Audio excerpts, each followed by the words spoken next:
Kebakaran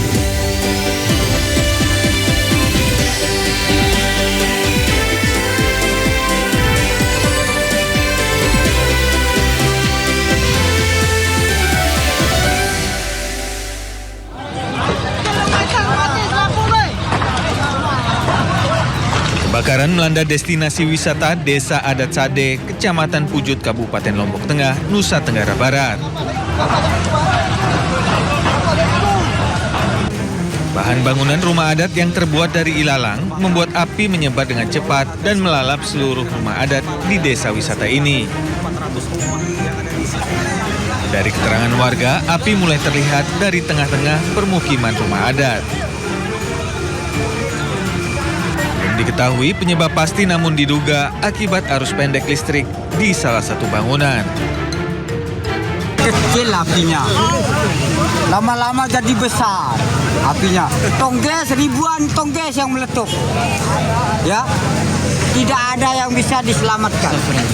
Cuma manusia, alhamdulillah sehat semua. Ini kan rumah tradisional, jadi dua kemungkinan, apakah arus pendek atau memang ada puntung rokok atau sebagainya. Dan mulainya di tengah, bukan di pinggir. Tidak ada korban jiwa dalam peristiwa kebakaran ini, namun petugas pemadam masih kesulitan menjangkau rumah warga yang berada di dalam permukiman. Dari Lombok Tengah, Nusa Tenggara Barat, Emma Widiawati, Ayus melaporkan. Ada keributan. Ya, awas ya, nanti masuk berita ya. Aksi perkelahian antara seorang pengendara motor dan pengemudi mobil terekam kamera amatir warga dan viral di media sosial. Ya, Pak. Ya.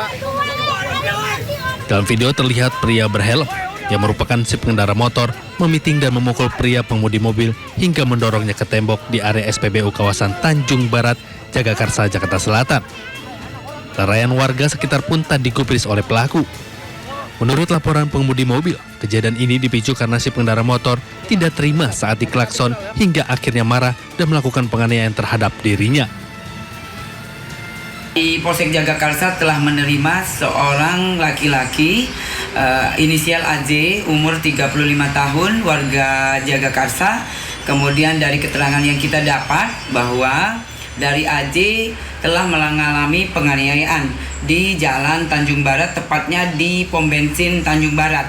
Dan kemudian kronologis yang diceritakan bahwa korban ada di jalan menuju Pasar Minggu ke Lenteng Agung. Kemudian dari situ dia melakson seseorang yang mengendarai sepeda motor. Kemudian dari pengendara sepeda motor itu tidak menerima diklakson. Dan kemudian dari pengendara sepeda motor itu langsung menghadang dan terjadi selisih paham. Atas laporan korban, kini kasus ditindaklanjuti oleh Polsek Jagakarsa. Dari Jakarta Selatan dan Helmi Sanjangbati, iNews melaporkan.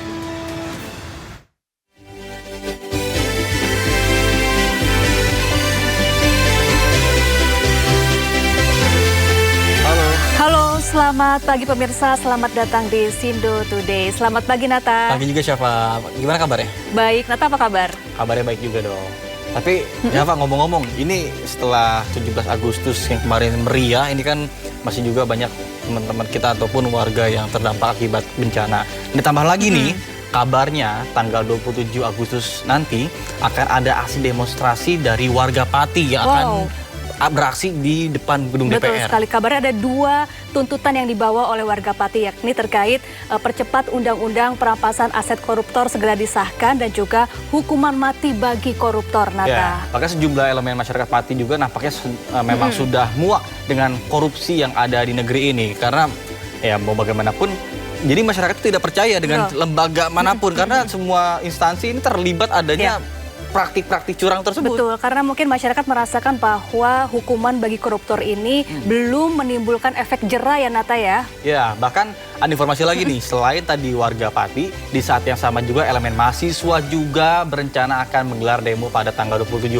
Wah, berarti ini Ramai nanti berpotensi ya. akan ramai Oke. ini. Jadi, Gubernur Jakarta Pramono Anung mempersilahkan warga Pati untuk datang karena merupakan bagian dari demokrasi. Tapi tetap mengingatkan agar unjuk rasa berlangsung secara tertib ya Nata ya, betul. tidak anarkis begitu ya. Ya jangan mau juga sampai terprovokasi. Betul sekali, Ya, tetap karena jaga banyak- ketertiban dan kedamaian betul. Nata ya. Dan tentunya kita pun akan membahasnya dalam program Sindo Today, program yang akan menghadirkan informasi-informasi terhangat hari ini bersama saya Nata Arman. Dan saya Syafaati Suryo. Dan sebelum kita memulai seluruh rangkaian Sindo Today, redaksi kami juga telah menyiapkan 3 berita pilihan dan ini dia.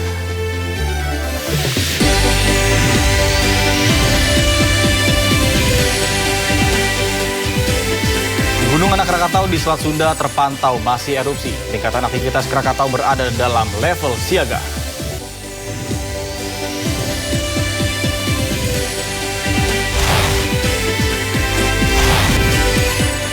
Tiupan angin membuat kebakaran hutan dan lahan merambat mendekati permukiman warga hingga menghambat jalur Trans Kalimantan.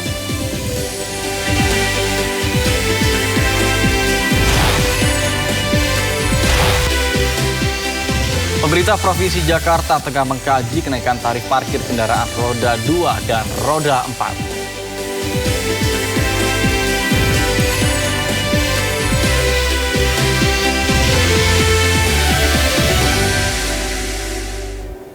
Pemirsa, Sindo Today kita awali dengan informasi aktivitas vulkanik Gunung Anak Krakatau di perairan Selat Sunda, Lampung Selatan meningkat drastis. Ya, sejak 17 Agustus 2026, gunung api ini telah mengalami 20 kali erupsi dengan kolom abu tertinggi mencapai 400 meter di atas puncak. Gunung Anak Krakatau di Lampung Selatan kembali erupsi. Abu berwarna kelabu hingga hitam bergerak ke arah barat daya.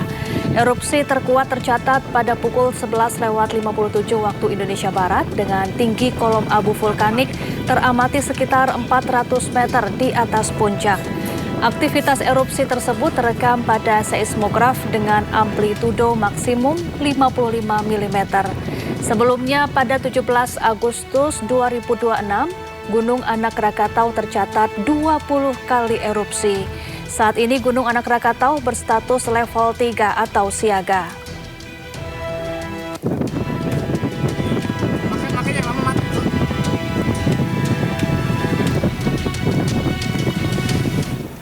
Pemirsa, kebakaran lahan di Taman Nasional Waikambas, Lampung Timur, Lampung sejak Jumat siang hingga kini belum padam. Ya, 673 hektar dan 250 personil gabungan dikerahkan untuk padamkan api.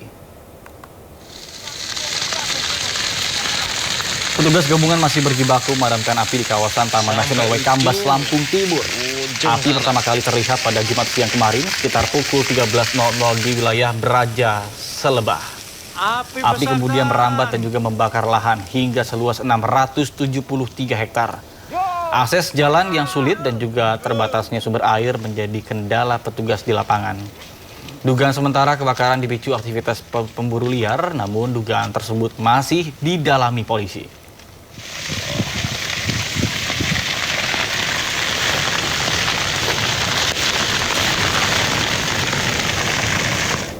Pemirsa, kebakaran hutan dan juga lahan yang melanda Kalimantan semakin meluas dan juga mengganas. Tiupan angin membuat api merambat mendekati permukiman warga hingga menghambat jalur Trans Kalimantan.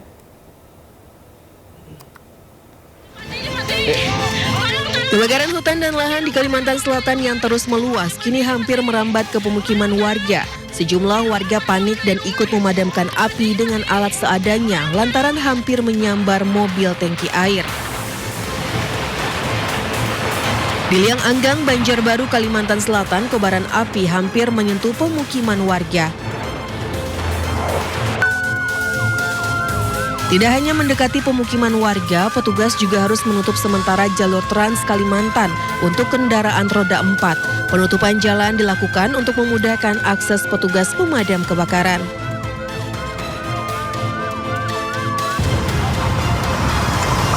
Akibatnya sejumlah kendaraan tertahan hingga proses pemadaman selesai. Ada yang memilih menunggu, ada pula kendaraan yang memilih untuk putar balik.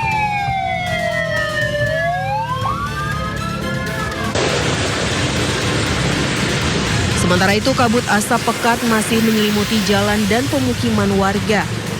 Jarak pandang hanya sekitar 100 meter dan mengganggu aktivitas warga. Kebakaran hutan dan lahan di Pulau Kalimantan terjadi di 4 provinsi. Selain Kalimantan Selatan, 2 provinsi terparah lainnya adalah Kalimantan Barat dan Kalimantan Tengah.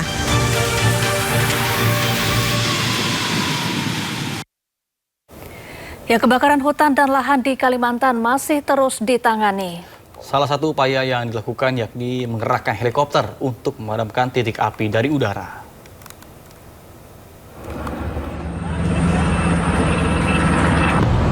Badan Nasional Penanggulangan Bencana hingga kini masih melakukan upaya pemadaman kebakaran hutan dan lahan yang terjadi di Pulau Kalimantan. Tak hanya melalui darat, upaya pemadaman juga dilakukan melalui udara lewat helikopter bombing.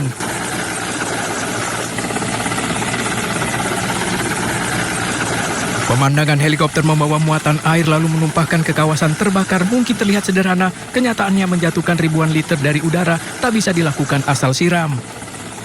Pilot harus memperhitungkan ketinggian, kecepatan terbang, angin, medan, hingga kondisi kebakaran agar air jatuh dengan pola yang dibutuhkan.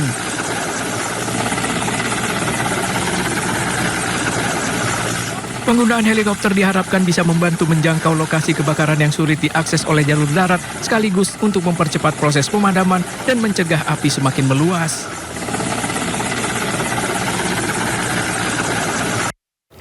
Pemirsa, kebakaran hutan dan lahan yang terus terjadi di Kalimantan Tengah memicu peningkatan kasus infeksi saluran pernafasan akut atau ISPA. Ya, hingga pertengahan Agustus 2026, jumlah kasus ISPA di Kalteng telah mencapai lebih dari 70.000 kasus dengan jumlah tertinggi tercatat di Kota Palangkaraya.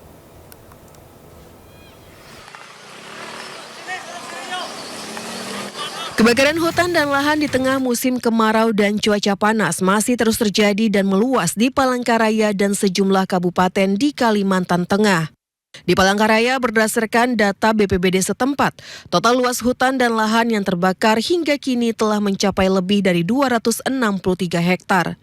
Maraknya karhutla memunculkan kabut asap yang menyelimuti sejumlah wilayah.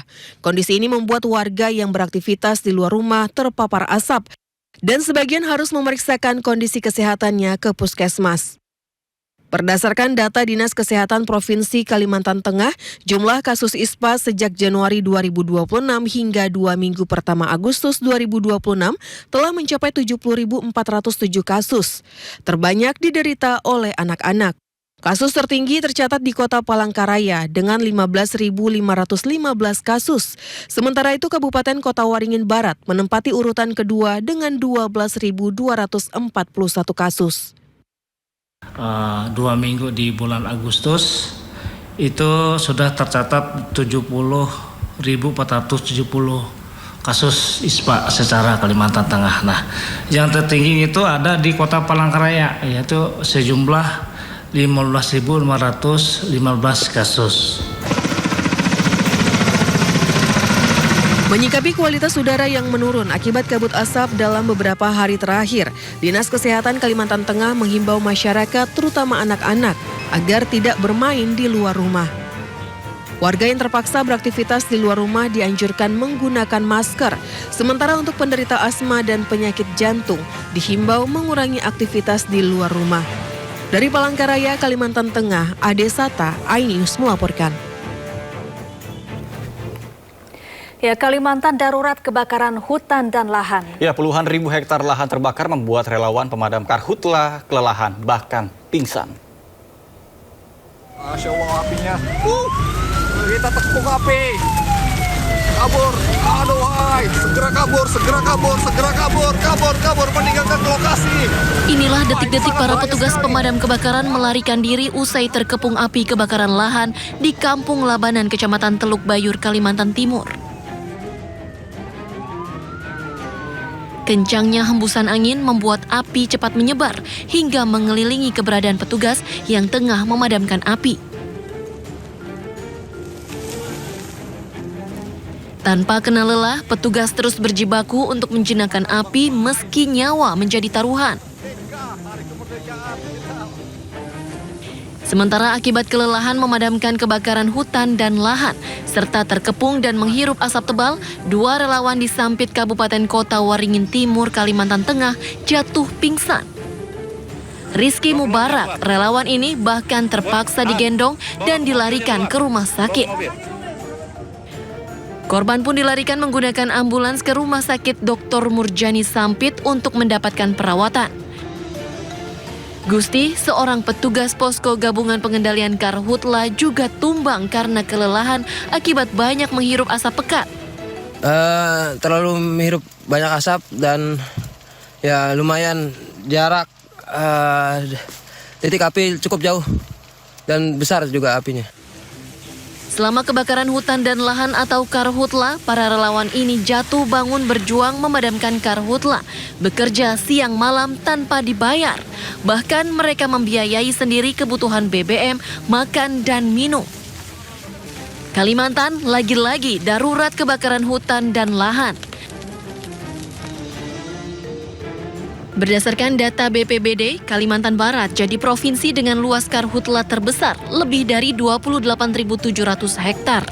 Kalimantan Tengah lebih dari 2.300 hektar, dan Kalimantan Selatan 3.400 hektar lebih. Hampir sebagian besar wilayah di Kalimantan menjadi wilayah terdampak karhutla.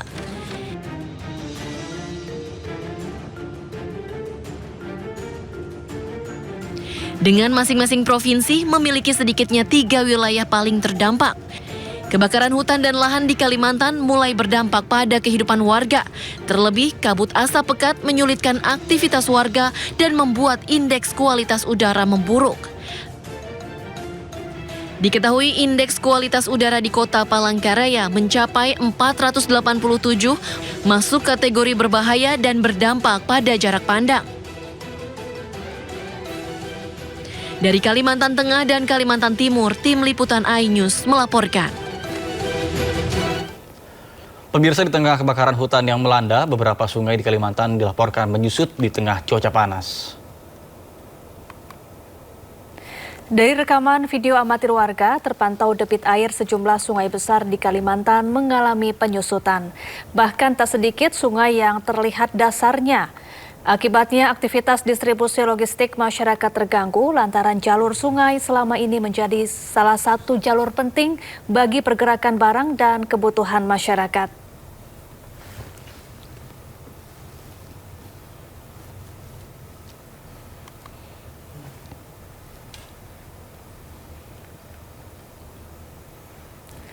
Pemirsa, 2 orang yang diduga sebagai pelaku pembakar lahan di Palangkaraya, Kalimantan Tengah ditangkap polisi. Ya, kasus ini terungkap setelah video seorang bocah yang memergoki aksi pembakaran tersebut viral di media sosial.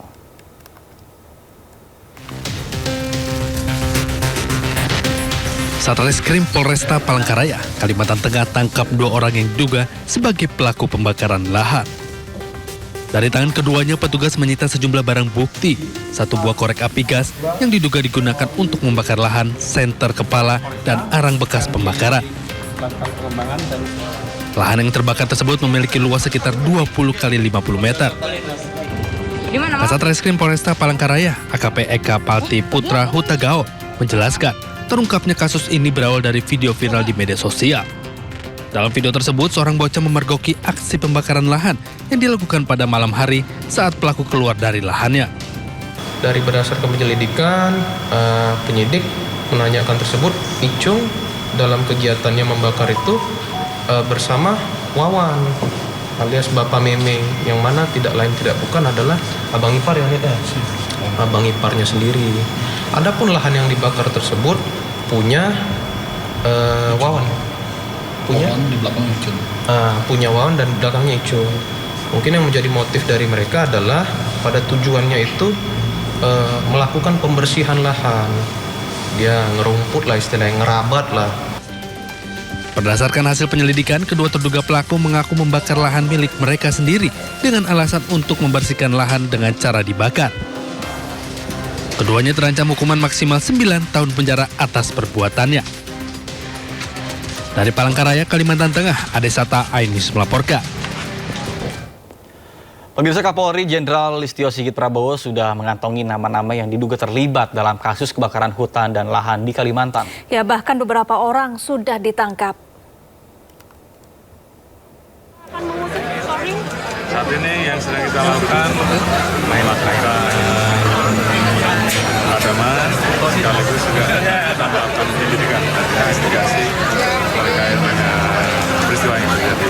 Yang beberapa nama juga kita amankan. Presiden Prabowo Subianto dan sejumlah menteri bertolak ke Kalimantan pada hari Sabtu. Ya, kunjungan tersebut bertujuan untuk memastikan penanganan di lapangan berjalan lebih cepat dan juga terkoordinasi.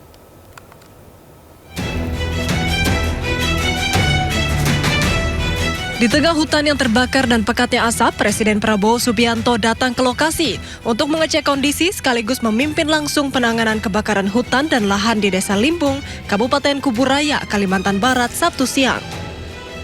Penanganan dilakukan secara maksimal dan terkoordinasi dengan melibatkan berbagai unsur untuk mengendalikan titik api serta mencegah kebakaran meluas. Sebelumnya, pesawat yang ditumpangi Presiden RI Prabowo Subianto tiba di Kalimantan Sabtu siang. Selain Presiden, 8 pimpinan kementerian dan lembaga terkait, serta 10 pimpinan pemimpin daerah juga hadir di posko penanganan kebakaran hutan dan lahan di Pontianak, Kalimantan Barat. Presiden Prabowo telah menugaskan jajaran pimpinan TNI dan Polri agar turun langsung menangani karhutla di 4 provinsi terdampak di Kalimantan. Presiden menginstruksikan agar penanganan karhutla dilakukan secepat dan seoptimal mungkin, sehingga masyarakat dapat kembali beraktivitas dengan normal. Presiden juga meminta setiap pelanggaran hukum yang ditemukan ditindak secara tegas sesuai ketentuan yang berlaku. Tim Liputan iNews melaporkan. Menteri Lingkungan Hidup Jumhur Hidayat bersama ahli kebakaran hutan dan lahan Bambang Hero Saharjo turun ke lokasi terdampak untuk melihat penanganan kebakaran lahan di Kecamatan Tambang, Kabupaten Kampar Riau.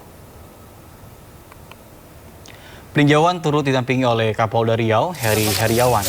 Rombongan mengecek kondisi lahan yang terbakar dan titik-titik yang masih berpotensi menimbulkan api serta langkah penanganan yang telah dilakukan. Jamhur menegaskan penanganan karhutla tidak boleh berhenti pada pemadaman api. Pencegahan, mencari penyebab dan juga penegakan hukum hingga pemulihan lingkungan harus dilakukan secara terpadu. Memasuki hari ke-26, 6 kebakaran hutan dan lahan di kawasan Kerumutan belum sepenuhnya dapat dipadamkan. Di kawasan ini total luas lahan yang terbakar mencapai 280 hektar.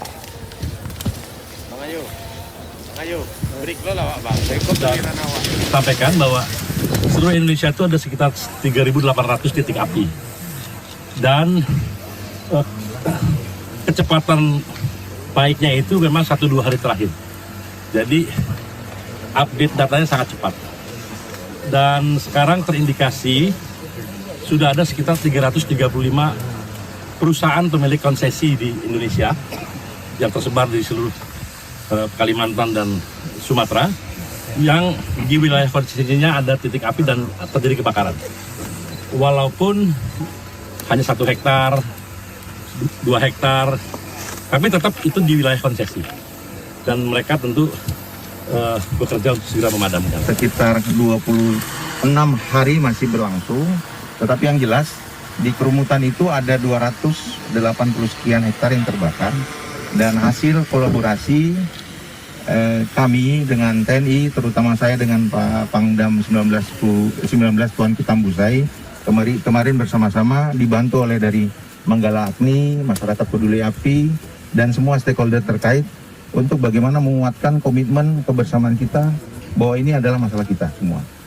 Kisah kebakaran hutan dan lahan di Kalimantan membuat organisasi dan juga kartunis ramai-ramai mengkritisi bencana kemanusiaan itu lewat karyanya masing-masing. Ya, tak sedikit yang menyoroti tentang nasib satwa liar khas Kalimantan yang kini kehilangan rumahnya akibat dilalap api.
Pemirsa, kondisi pengungsi gempa di Gor Samador Maumere, Nusa Tenggara Timur kian memprihatinkan. Ya, fasilitas terbatas dan tempat tidur tidak layak membuat sejumlah anak mulai mengeluhkan gatal-gatal pada kulit.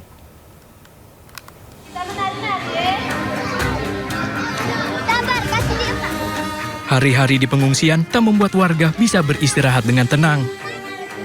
Di Gor Samador, ratusan pengungsi bertahan dengan fasilitas minim. Anak-anak, balita hingga lansia terpaksa tidur beralaskan tikar tanpa matras atau kasur lipat. Kondisi ini pun mulai berdampak pada kesehatan. Sejumlah anak-anak mengeluh gatal pada kulit akibat serangan serangga.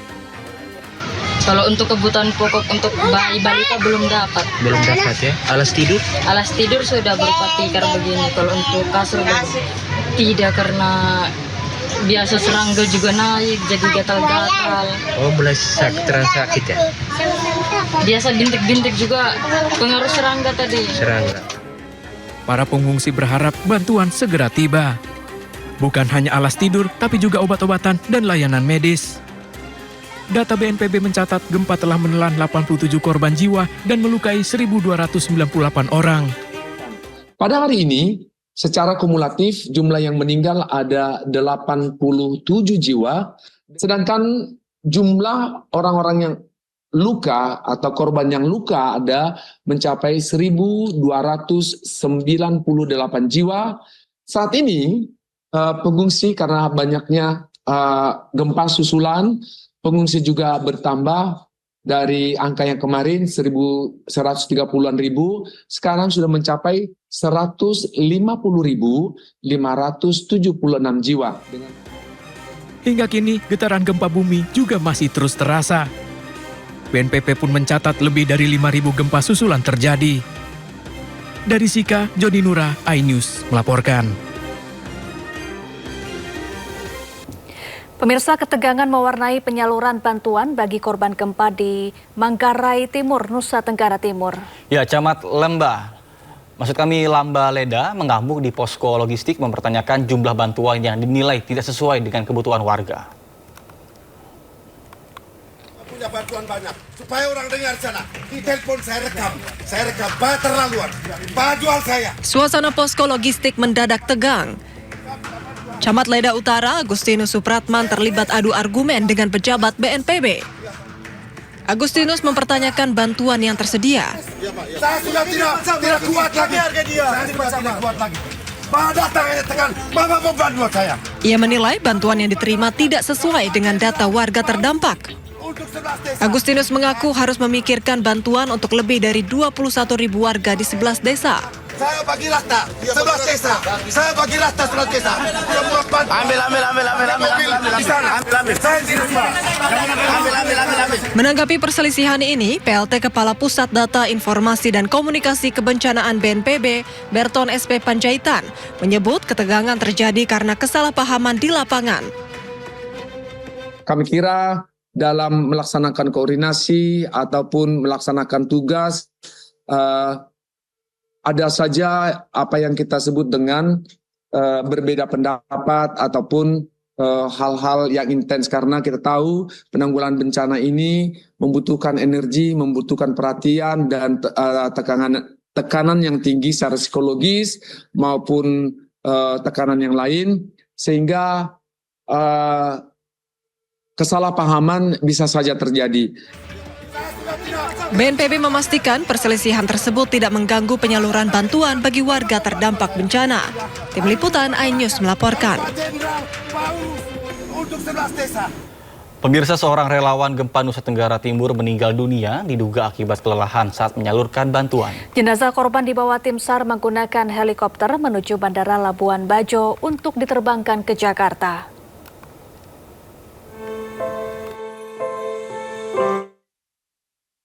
Jenazah Ahmad Zaki, 41 tahun, dibawa dengan helikopter Basarnas BNPB dari Riau menuju Bandara Komodo Labuan Bajo untuk diterbangkan ke Jakarta. Jenazah pendiri Yayasan Gerak Bareng ini meninggal diduga akibat kelelahan saat menyalurkan bantuan di Manggarai Timur. Ahmad Zaki meninggal di Desa Satar Padut, Lembah Leda Utara, Manggarai Timur sekitar pukul 14 waktu Indonesia Tengah saat menuju masjid untuk menyerahkan bantuan. Namun di tengah perjalanan, Zaki yang menyetir mobil mengaku lelah dan 2 temannya menolong. Di perjalanan dia merasa kondisinya kurang baik, sehingga mengatakan kepada rekannya menghentikan kendaraan logistik tersebut, dibantu karena untuk melepaskan jaket maupun helm. Dalam kondisi tersebut rekannya membantu, namun korban tidak sadarkan diri dan dibawa ke puskesmas terdekat yaitu di Dempak. Pada saat pemeriksaan dari dokter di Dempak, korban dinyatakan meninggal dunia. Jenazah akan diterbangkan dari Bandara Komodo Labuhan Bajo menuju Bandara Soekarno-Hatta, Jakarta. Tim Liputan iNews melaporkan. Ya, pasca gempa magnitudo 7,7 mengguncang NTT, tim kemanusiaan Indonesia menembus daerah terisolir yang belum mendapatkan bantuan di Kabupaten Manggarai, NTT. Ya, untuk menembus daerah terisolir, relawan harus melewati jalur laut mendistribusikan bantuan.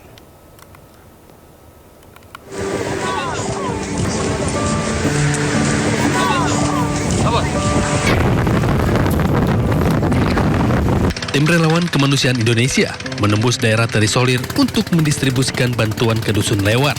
Pasca gempa 7,7 magnitudo mengguncang Kabupaten Manggarai, Nusa Tenggara Timur.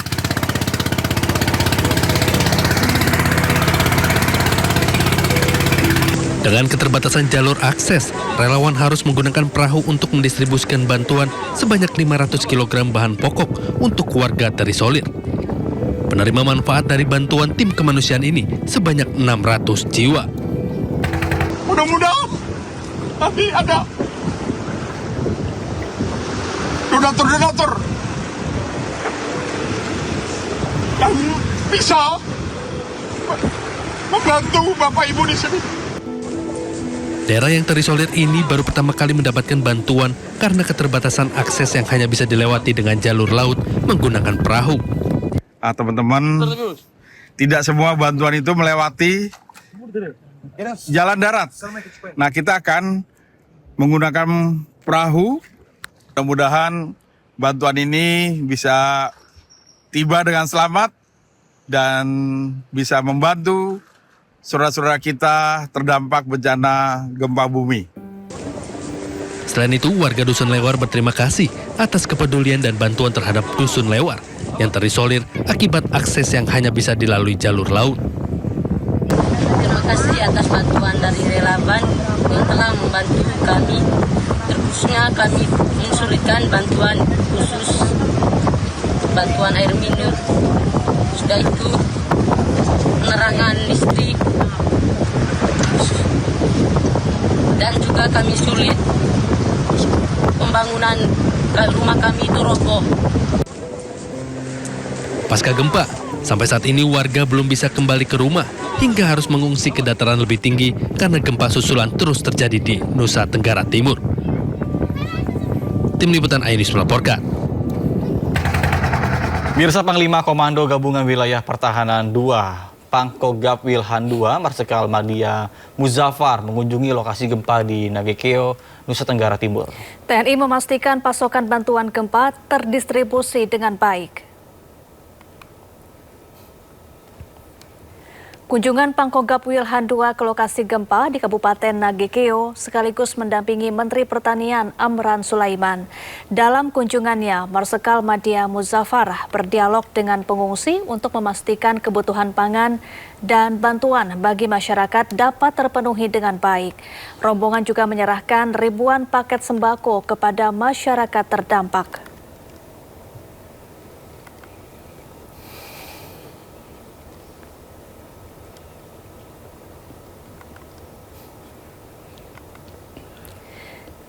Ya, sebanyak 2 ton bantuan siap diterbangkan ke daerah Ende dan Maumere pada pagi ini. Ya, nantinya bantuan akan langsung didistribusikan ke daerah-daerah terdampak gempa. Ini akan berangkat menuju ke Ende dan Maumere. Masing-masing pesawat membawa berat barang sekitar 1.000 atau 1 ton. Sehingga total pagi ini kita berangkatkan 2 ton menuju ke ND dan ke Maumere.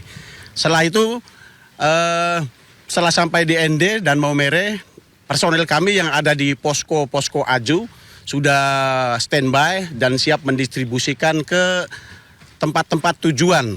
Yang kami masukkan tujuan adalah sasaran atau lokasi-lokasi yang memang terdampak bencana atau gempa yang kemarin terjadi di Flores, kira-kira 7,7 skala Richter, dan ini lokasi ini memang kami pilih yang terdampak cukup parah. Ya, untuk mengetahui informasi terkini penanganan pasca bencana gempa di kawasan Gor Samador, Maumere, Nusa Tenggara Timur, kami sudah terhubung dengan rekan Ahmad Muharlin bersama dengan juru kamera Muhammad Hoirudin. Ya, Muharlin, bagaimana situasi pasca gempa di sana dan bagaimana kondisi warga korban gempa? Ya, selamat pagi Nata dan Syafa. Untuk update pengungsi di tempat kami melaporkan saat ini di Merauke, di Maumere maksud kami, tepatnya di Gor Samador. Ini ada sebanyak 1.600-an pengungsi yang masih bertahan di tenda-tenda pengungsian di Gor Samador. Dan untuk kondisi mereka nampak cukup baik, dan juga karena di Gor Samador ini ada banyak posko-posko dan juga fasilitas yang disediakan.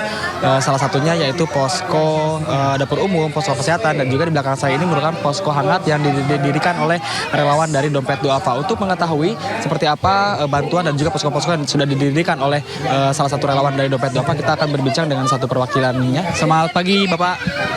Pagi. Pak, dengan siapa namanya Pak? Muhidur Rahman dari Dompet Duafa. Pak, dari Dompet Duafa sudah ada bantuan dan posko-posko apa aja yang didirikan di Gor Samador? Jadi kita ada program kolaborasi dapur umum, kemudian ada layanan pembinaan kerohanian yang kita bekerjasama dengan teman-teman penyuluh agama, dan pos hangat yang kita dirikan sejak awal kita membuat program ini di sini. Jadi pos hangat ini kita memberikan minuman-minuman hangat, kemudian disertai dengan snack-snack untuk kita bagikan dengan makanan-makanan tambahan seperti buah-buah yang ini kita sebarkan kepada teman-teman pengungsian yang ada di wilayah posko Gelora Samador ini. Setiap hari Pak ya? Iya, ini setiap hari dari pagi kita buka, terus kemudian sore juga kita buka kembali. 2 kali dalam satu hari kita buka pelayanan ini. Ya. Terima kasih Pak Mudir atas waktunya Pak. Dan selain itu, selain posko hangat dan juga posko-posko lain, ini terkait dengan kondisi pengungsi. Tadi kami sudah berbicara dengan salah satu pengungsi yang mana mereka masih memilih bertahan di sini karena memang kondisi rumah mereka yang masih belum bisa ditempati. Kemudian ini mereka juga takut akan terjadinya gempa yang sampai hari ini memang masih terjadi. Untuk setiap harinya gempa terjadi bisa 10 sampai 20 kali per harinya begitu. Jadi ini warga memutuskan untuk masih bertahan di tenda-tenda pengungsian. Namun selain itu juga warga mengeluhkan terkait dengan jika mereka berlama-lama di tenda, mereka juga tidak mendapatkan penghasilan begitu karena banyaknya yang kerja, dan juga mereka tidak tidak ada pemasukan begitu. Sementara ada beberapa juga yang harus pulang pergi dari tenda pengungsian untuk melakukan bekerja begitu. Ini saya salah satunya dengan pengungsi, akan berbicara dengan salah satu pengungsi. Selamat pagi Ibu. Ya. Iya. Ibu, dengan Ibu siapa kalau boleh tahu? Wianti. Ya. Sudah berapa lama dan sampai kapan sih akan bertahan di sini, Bu? Dari hari pertama kami di sini. Kurang tahu juga bertahannya sampai berapa hari. Tunggu dari keputusan saja. Tapi kami ini dari satu keluarga ini sudah mau pulang ke rumah. Karena ada petugas tadi bilang kalau sudah rasa aman boleh pulang. Hanya kami dalam hati masih was-was. Takutnya nanti ada gempa susulan. Kita mau tidur di rumah juga takut gempanya malam. Kita tidak tahu ke depannya bagaimana. Jadi Bu, apakah ada rencana pulang ataukah masih tetap di sini, Bu? Sudah ada rencana mau pulang. Hanya kita ini dalam hati, memang dalam hati ini mau pulang, hanya juga kita was-was. Takutnya itu sudah nanti ada gempa susulan, karena kita kesana kesini jual ikan. Belum kita di sini kan juga banyak pengeluaran, mana jajan anak-anak, belum tentu di tenda pengungsian mereka mau tanggung kita punya jajan anak-anak. Jadi kita kesana kesini jual ikan, pulang kembali lagi ke sini. Kita mau menetap di rumah takutnya gempa malam, gempa susulannya datang, kita tidak tahu toh. Ya. Selama ini bantuan di tenda ini seperti apa sih, Bu? Bantuannya itu, ya kalau untuk bantuan saya rasa mungkin sudah. Makan minumnya juga 24 jam sudah terjamin. Ada kami di sini kekurangan air minum. Biasa kita air minum beli sendiri di luar pakai itu. Makanya sudah kita kesana kesini jual ikan, buat itu sudah makan minum anak-anak, jajannya anak-anak. Untuk beras kan kita tidak terlalu karena kita di sini sudah 24 jam makan minumnya. Iya. Harapannya Bu terhadap pemerintah Bu terkait dengan penanganan dari korban-korban ini. Iya. Dari pemerintah akan seperti apa Ibu maunya? Iya, penanganan dari pemerintah.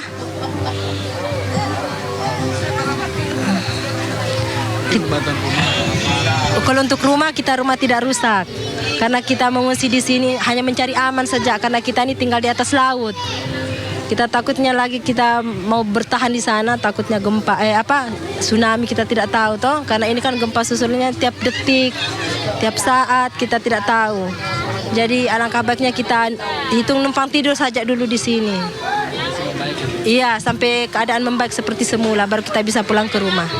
Iya. Terima kasih Ibu Yanti atas waktunya. Semoga terus diberikan ketabahan sampai musibah ini cepat selesai Bu ya. Terima kasih Ibu Yanti atas waktunya.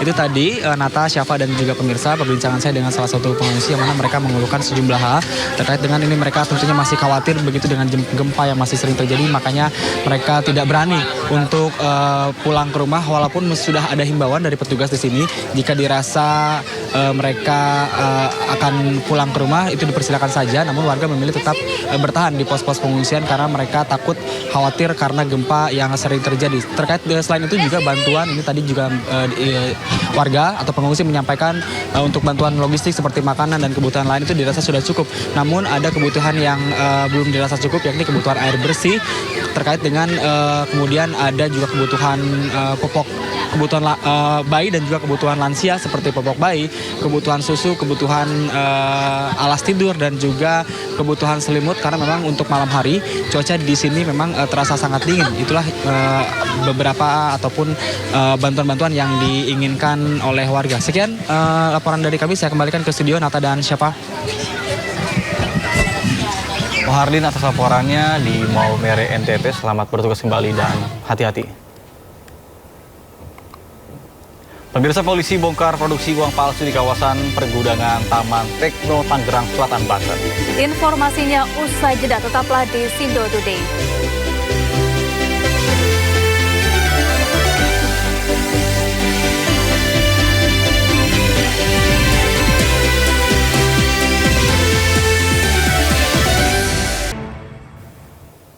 Pemirsa, polisi bongkar produksi uang palsu di kawasan pergudangan Taman Tekno, Tangerang Selatan, Banten. Ya, dari tangan 4 pelaku, polisi mengamankan 36 miliar rupiah uang palsu.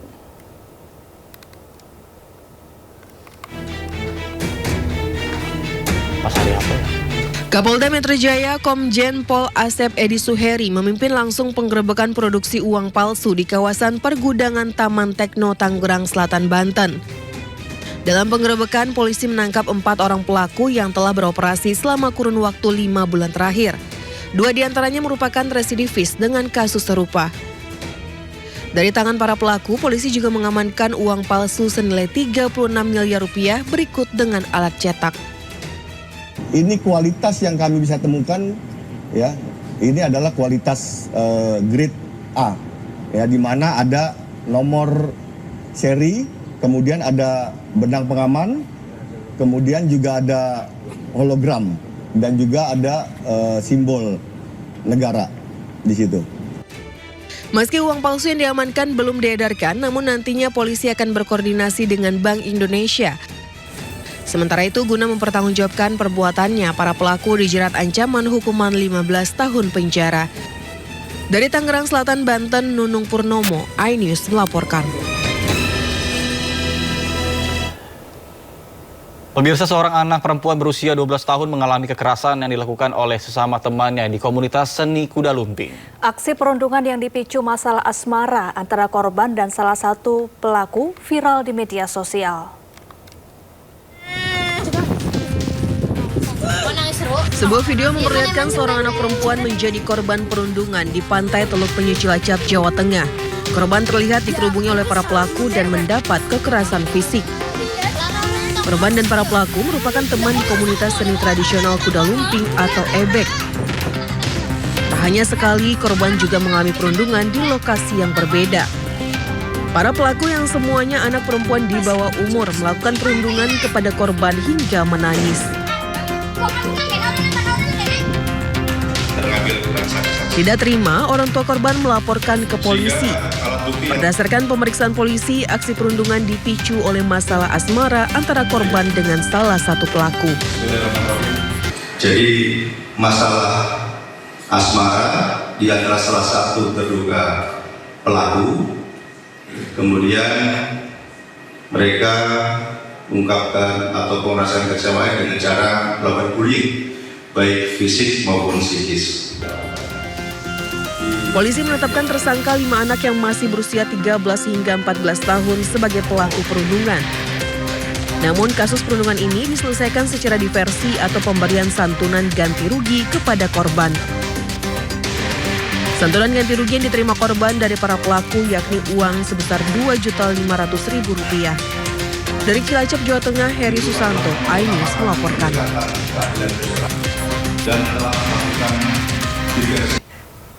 Pemirsa, sebuah bus antar kota dan provinsi jurusan Surabaya Cilacap ludes terbakar di Jalan Raya Madiun, Surabaya, Sabtu siang. Ya, akibat kebakaran, arus lalu lintas di Jalan Madiun sempat terhambat.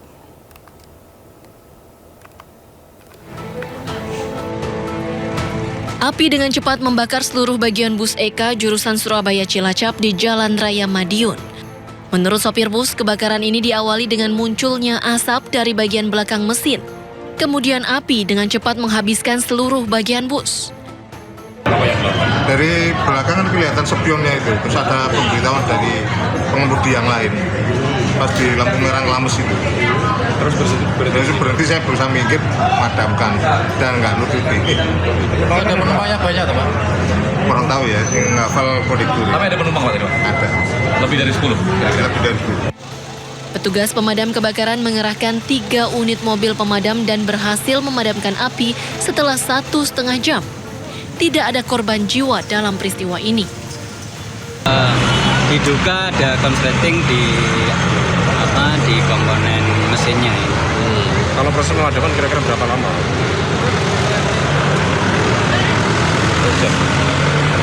Kurang lebih proses pemadaman 1,5 jam. Masih dalam proses. Petugas mengalihkan pengendara ke jalan alternatif lainnya. Dari Madiun, Jawa Timur, Arif Wahyu Effendi, iNews melaporkan. Pemirsa, Roy Suryo kembali mengajukan gugatan pra-peradilan untuk kelima kalinya. Ya, kali ini pra-peradilan tersebut berkaitan dengan permintaan ganti kerugian atas proses hukum yang sebelumnya dinyatakan tidak sah.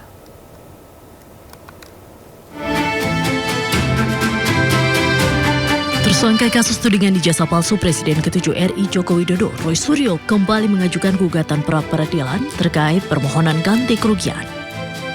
Dalam pra-peradilan jilid ke-5 ini, Roy menarik Kementerian Keuangan sebagai pihak termohon. Roy mengatakan permohonan pra-peradilan tersebut telah didaftarkan ke Pengadilan Negeri Jakarta Selatan. Namun ia belum mengetahui jadwal persidangan karena perkara tersebut baru saja didaftarkan. Pra-peradilan kelima tersebut tak lepas dari hasil putusan pra-peradilan jilid 3 tentang ganti kerugian, yang mana hakim menyebut pra-peradilan tersebut tidak diterima karena tidak adanya pihak Kementerian Keuangan sebagai pihak termohon. Pra-ped kelima sudah kita daftarkan. Apakah akan tetap berlangsung atau tidak? Tunggu tanggal mainnya, jadwal sidangnya. Ya, itu. Pra-ped kelima itu adalah tentang permintaan dari hakim sendiri. Hakim kan mengatakan kurang pihak waktu itu. Kita tambahkan. Nah, kalau kurang kita tambahi. Waktu itu ganti rugi kan. Ganti rugi pra-ped ketiga itu amanah dari pra-ped pertama. Pra-ped pertama kita disuruh membuat ganti rugi. Oke, kita buat di pra-ped ketiga. Pra-ped ketiga ditambahkan pihak. Oke, kita tambahkan di pra-ped kelima. Jadi kalau ini ditolak, ya lucu juga. Ya, dia yang minta. Kau yang memulai, kau yang mengakhiri. Oke, ya, 1, pihaknya cukup 1. Roy Suryo pun menegaskan pengajuan gugatan pra-peradilan jilid 5 ini tidak untuk memperlambat persidangan pokok perkara dugaan fitnah dan pencemaran nama baik terkait tudingan ijazah palsu Jokowi yang akan digelar di Pengadilan Negeri Jakarta Timur. Dari Jakarta, tim liputan iNews melaporkan. Kuasa hukum Rismon Sianipar Jahmada Girsang meminta Mahkamah Konstitusi mendisiplinkan pra-peradilan berjilid-jilid kubu Roy Suryo. Ya, Jahmada berharap Mahkamah Konstitusi membatasi pengajuan pra-peradilan sehingga tersangka hanya dapat mengajukannya satu kali dalam satu pokok perkara.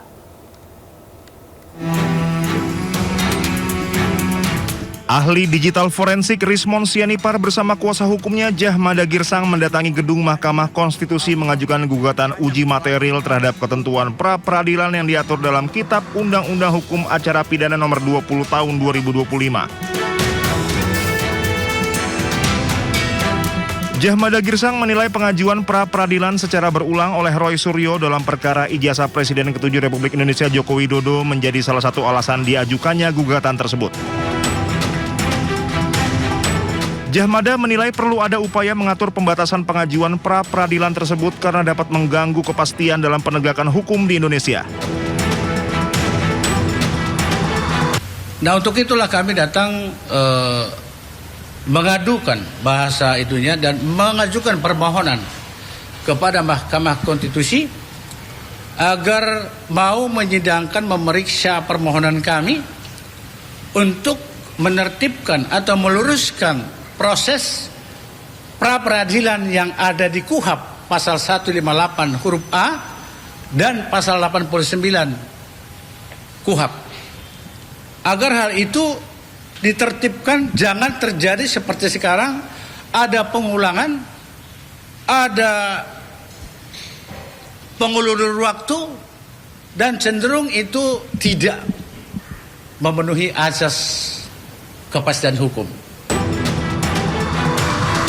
Melalui gugatan tersebut, Jahmada berharap Mahkamah Konstitusi membatasi pengajuan pra-peradilan sehingga tersangka hanya dapat mengajukannya satu kali dalam satu pokok perkara. Dari Jakarta, tim Liputan Anyus melaporkan. Pemirsa, 14 tahun belum mengalami penyesuaian, Gubernur Jakarta Pramono Anung belum putuskan kenaikan tarif parkir kendaraan roda 4 di Jakarta. Dijumpai, Pramono menekankan proses penentuan tarif baru tidak dilakukan secara terburu-buru.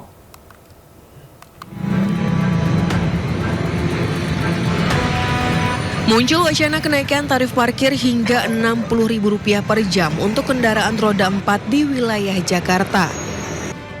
Terkait hal tersebut, Gubernur Jakarta Pramono Anung jelaskan bahwa usulan itu memang sudah disampaikan kepada dirinya. Namun hingga kini ia belum mengambil keputusan terkait rencana kenaikan tarif parkir tersebut. Pramono juga jelaskan pembahasan mengenai tarif parkir juga tengah dilakukan Panitia Khusus Perparkiran DPRD Provinsi DKI Jakarta. Sudah ada usulan untuk revisi mengenai tarif parkir. Secara jujur saya menyampaikan sampai hari ini saya belum memutuskan.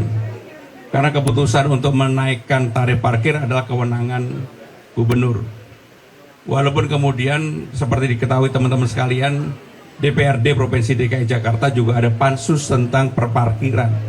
Beberapa usulan sudah disampaikan. Dan memang di Jakarta ini sudah lebih hampir 14 tahun, tarif parkir belum pernah naik atau disesuaikan. Tapi saya belum memutuskan sampai dengan hari ini.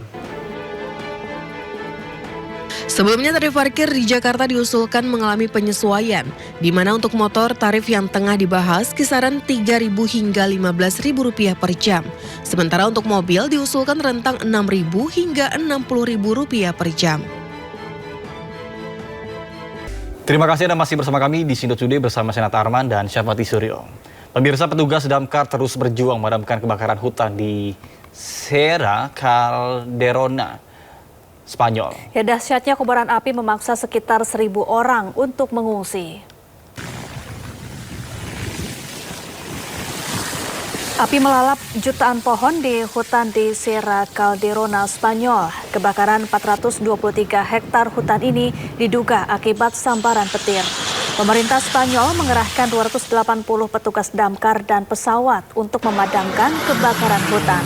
Medan yang curam dan angin kencang mempersulit upaya pemadaman api. Hingga 19 Agustus, hampir 297.000 hektar hutan dan lahan telah terbakar di seluruh Spanyol.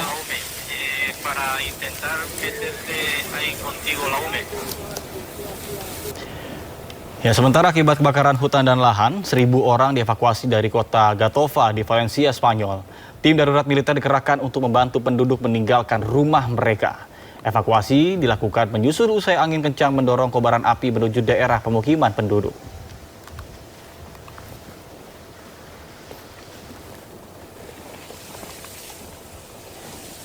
Pemirsa, warga dan petugas pemadam kebakaran berjibaku memadamkan kebakaran hutan di cagar alam Deliblatska, Peskara, Serbia.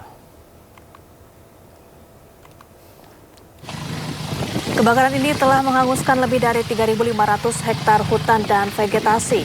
Kebakaran hutan telah berlangsung sejak awal Agustus 2026. Angin kencang dan medan berpasir menyulitkan petugas damkar untuk memadamkan api. Pemerintah Rusia memberikan bantuan pesawat Ilyushin Il-76 untuk membantu operasi pemadaman kebakaran hutan. Sementara Uni Eropa mendatangkan 4 helikopter Black Hawk, tim pemadam kebakaran dan kendaraan dari Jerman dan Rumania.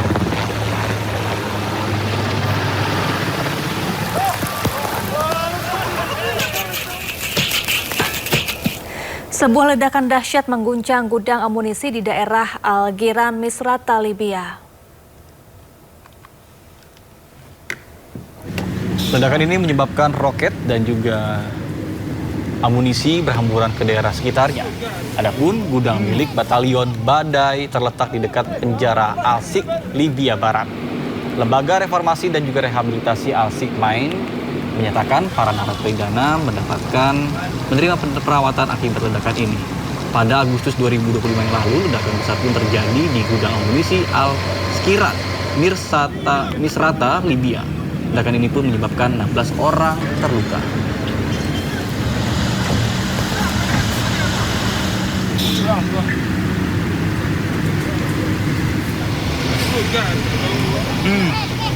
Pemirsa, sebuah pesawat KC-135 Stratotanker Angkatan Udara Amerika Serikat melakukan pengisian bahan bakar untuk jet tempur F-16 di tengah patroli udara di Timur Tengah.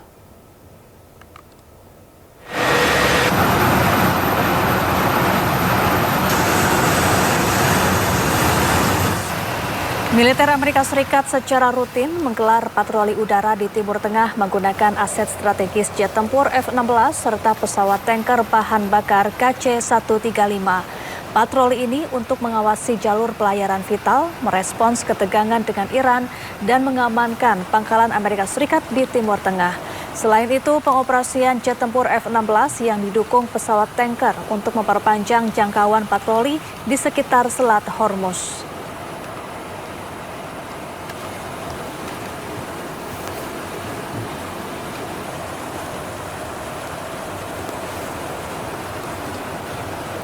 Pemirsa, Angkatan Udara China mengerahkan sejumlah pesawat tempur untuk menggelar latihan militer di benua Afrika.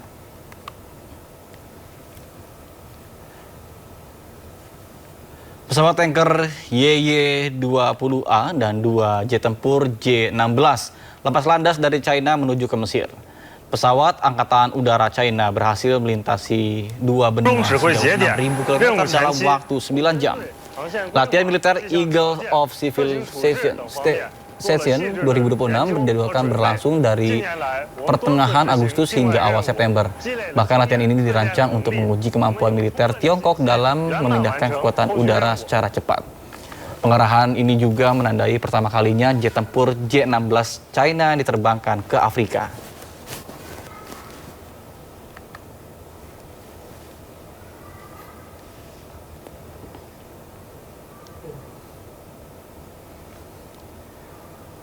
Pemirsa, tentara teroris Israel dan juga pemukim ilegal Yahudi menyerang dan juga menangkap sejumlah warga di tepi barat Palestina.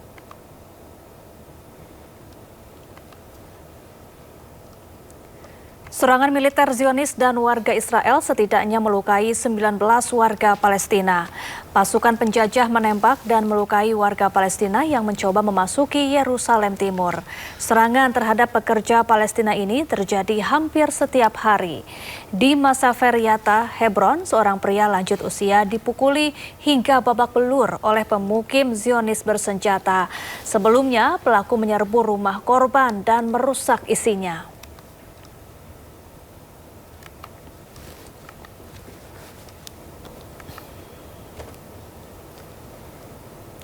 50 jenazah warga Palestina termasuk anak-anak akhirnya dimakamkan secara massal pada hari Kamis. Ya, proses evakuasi jenazah berhasil dilakukan usai tertimbun reruntuhan selama 3 tahun.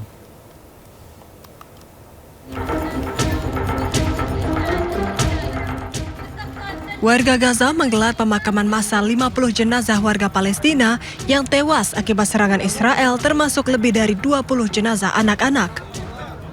Jenazah berhasil dievakuasi setelah tertimbun reruntuhan rumah-rumah selama hampir 3 tahun. Evakuasi dilakukan dari sejumlah wilayah seperti Tel Al-Hawa, Az-Zaitun hingga Al-Shati. Proses evakuasi jasad korban selama 800 jam berlangsung di tengah keterbatasan alat berat. Seluruh jenazah kemudian dikumpulkan di halaman kompleks medis Ashifa. حتى هذه اللحظة الطواقم تعمل في الميدان، هناك جهود مستمرة لن تتوقف طالما هناك مشروع موجود مع الصليب الأحمر. ما إن ينتهي المشروع ستتوقف عمليات الانتشال. يتم التعرف على الضحايا، ربما من الملابس، ربما من بعض العائلات التي تستطيع أن تتعرف على أبنائها تتعرف، لكن المعظم هم عبارة عن رفات. Rekaman video menunjukkan jenazah dimasukkan ke dalam kantong mayat dan dibungkus bendera Palestina. Sementara para pelayat termasuk keluarga dan kerabat korban berkumpul di sekelilingnya memegang spanduk bergambar para korban. Para pelayat pun kemudian beramai-ramai membawa seluruh jenazah ke pemakaman untuk dimakamkan.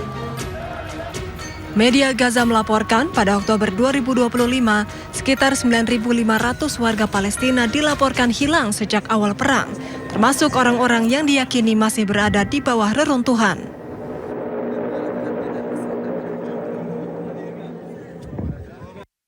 Pemirsa, Zionis Israel kembali melancarkan serangan udara menargetkan Lebanon Selatan, Kfar Roumen, dan dataran tinggi Ali Al-Taher.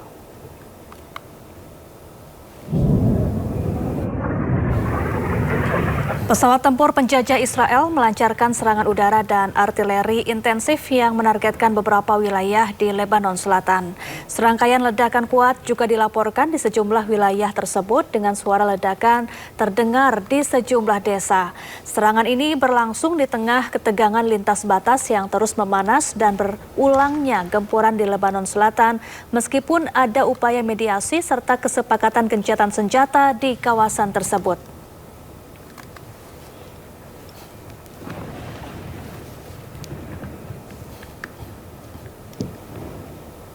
Pemirsa, pasca teroris Israel menyerang pangkalan udara Abu al-Duhur Idlib, Suriah, Turki kerahkan ratusan kendaraan lapis baja dan puluhan tank baja.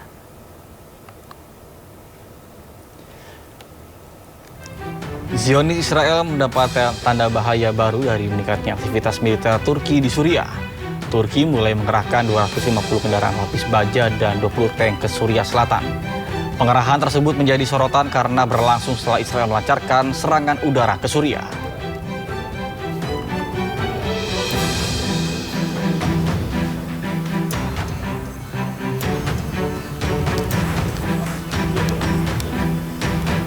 Penasihat Korps Garda Revolusi Iran Muhammad Reza Nakhdi menyatakan bahwa Amerika Serikat telah gagal sejak awal dalam upayanya untuk menggulingkan pemerintah Iran dan memecah belah keutuhan wilayah negara Iran. Nakhdi juga menambahkan bahwa posisi strategis Selat Hormuz menjadi kartu as ekonomi dan militer Iran yang tidak tergantikan.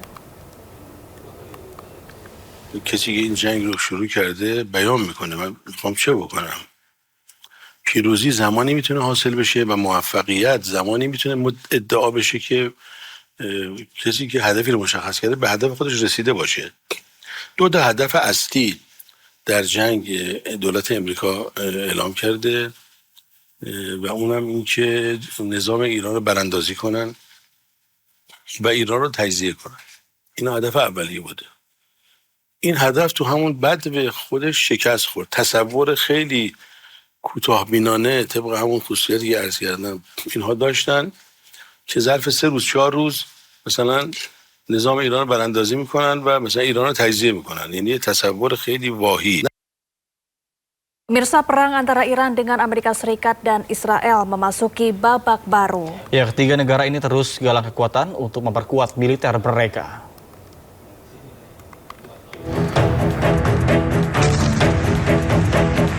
Perang Timur Tengah semakin meluas. Ketiga negara yang terlibat, Amerika Serikat, Israel, dan Iran, saling menggalang kekuatan. Iran merangkul sejumlah negara tetangga.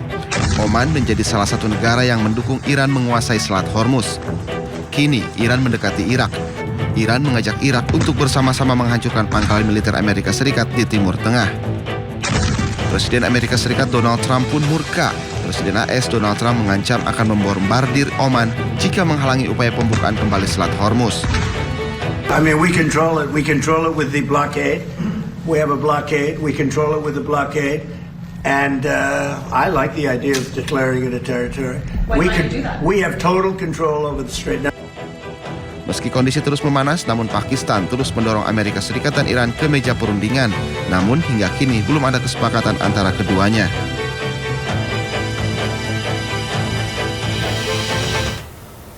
Pemirsa, perang di Timur Tengah semakin meluas. Iran mengancam akan menyerang pangkalan militer Amerika Serikat yang berada di Eropa.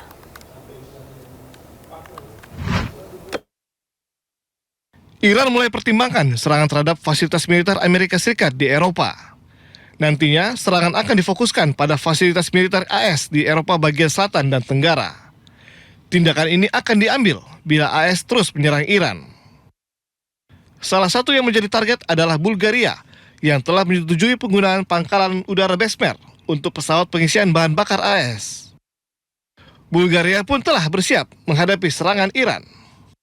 Отношение на базата в Безмер, координирано с Министерството на отбраната и под ръководството на министър-председателя сме предприели всички възможни мерки. Включително сме се подсигурили, като мерките, които сме предприели, са за много по-високо ниво на заплаха от тази, която реално се докладва по линия на службите и постъпващата информация. Следим постоянно ситуацията и процесите и ще продължаваме да прилагаме мерки, които са изпреварващи и са в много по-голяма степен така интензивни спрямо нивото на информацията за заплаха към момента. Tak hanya itu, serangan yang menewaskan 3 personel militer AS menjadi bukti kemampuan Teheran menyerang target dalam jarak jauh. Pemirsa, juru bicara Kementerian Luar Negeri Qatar, Majid Al-Ansari, mendesak Selat Hormuz agar segera dibuka kembali. Ya, dalam pernyataannya, Majid Al-Ansari juga mendukung agar negosiasi antara Amerika Serikat dan Iran dapat kembali berjalan untuk meredakan krisis regional. هو منصب على نزع الفتيل الأزمة الحالية. نحن هنا نتحدث بكل وضوح عن التصعيد الذي تم بعد في خلال الفترة الأخيرة، وتضمن طبعا ما حدث من كسر وقف إطلاق النار والتهديدات في مضيق هرمز وإعادة إغلاق مضيق هرمز وكل ذلك.